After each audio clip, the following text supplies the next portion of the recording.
This is the first of what I hope is a series of Q&As with some amazing athletes post-Olympics 2024.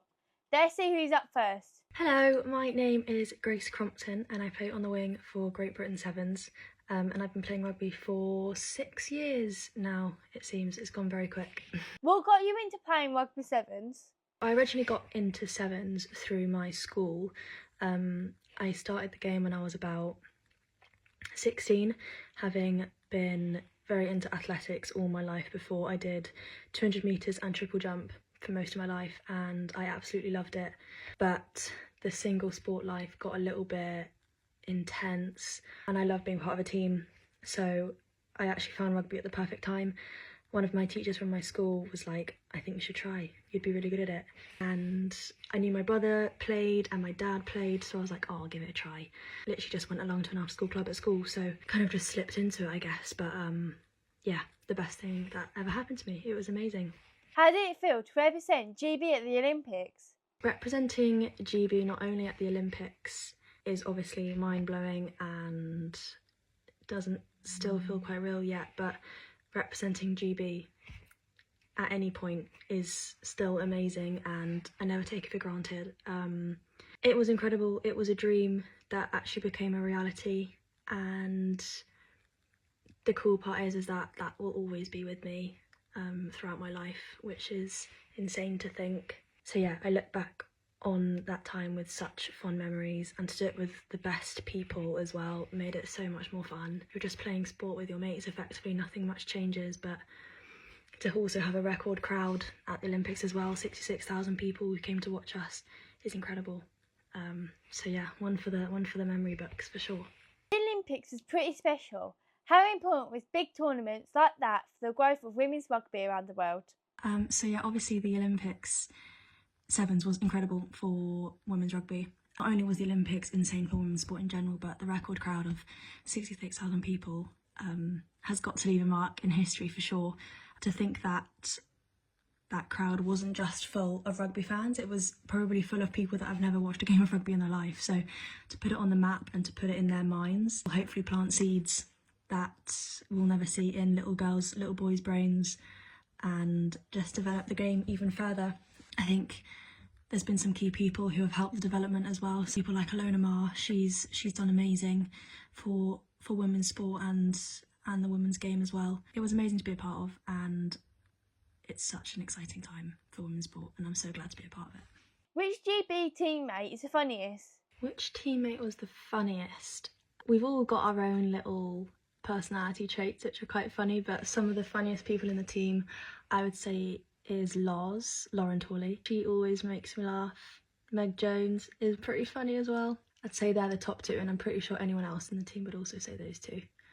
But I think everyone's great. Everyone's a great laugh to be around. Who is the nicest athlete you've met from another country?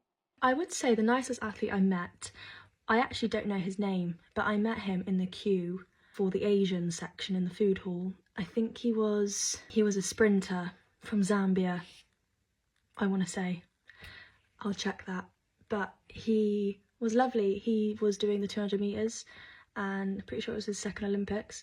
And we just chatted for ages and he was really, really nice. We swapped pins. Sadly didn't get his name because we were obviously just straight into conversation. No small talk, just straight in. But yeah, he was lovely. And I'm going to try and find out his name because he was great. What was it like in the Olympic Village? So being in the Olympic Village was an amazing experience.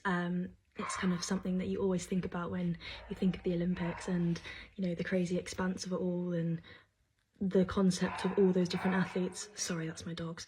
The concept of all those athletes being in one place is insane, and being there was incredible. Seeing all the different houses of all the different countries was amazing. Walking past, you know, incredible athletes like Andy Murray, we'd just stroll past and we'd get a coffee with him. It was incredible. The food hall was insane, quite overwhelming at times, but still cool to kind of see it in the flesh after you hear so much about it. So it definitely lived up to expectations. The Olympics didn't quite go the way how you wanted. How did you deal with and bounce back from a setback like that? So obviously we didn't do how we wanted at the games.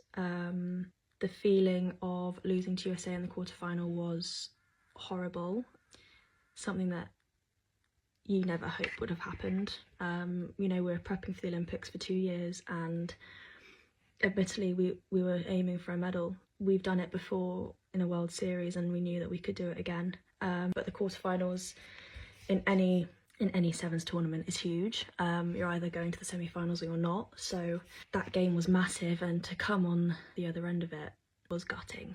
But those feelings just make the better feelings and the winning and the success even more better. So you need those moments to kind of feel how amazing sport really is. Otherwise you wouldn't have anything to compare it to. So we've got to be grateful for those moments, I think, because it will just make us better. So sometimes it is hard to bounce back from, but we got around each other, cried a lot, but then we were like, well, we get to wake up the next day and play 2 more games for your country at the Olympics, so let's just enjoy it. So that's kind of what we did. But it doesn't take away from the experience that we had. It was incredible, and no matter the result, we are still Olympians. It was still amazing regardless. So it's obviously tricky, but it only makes you appreciate the better moments. Yeah. And finally, just wanted to say thank you for all your amazing questions. It was really nice to talk it through and realise how I'm feeling about it all now that it's done. So thank you so much for your questions, and hopefully see you soon. Bye. Thank you so much for answering my questions, Grace. You're amazing. Stay awesome.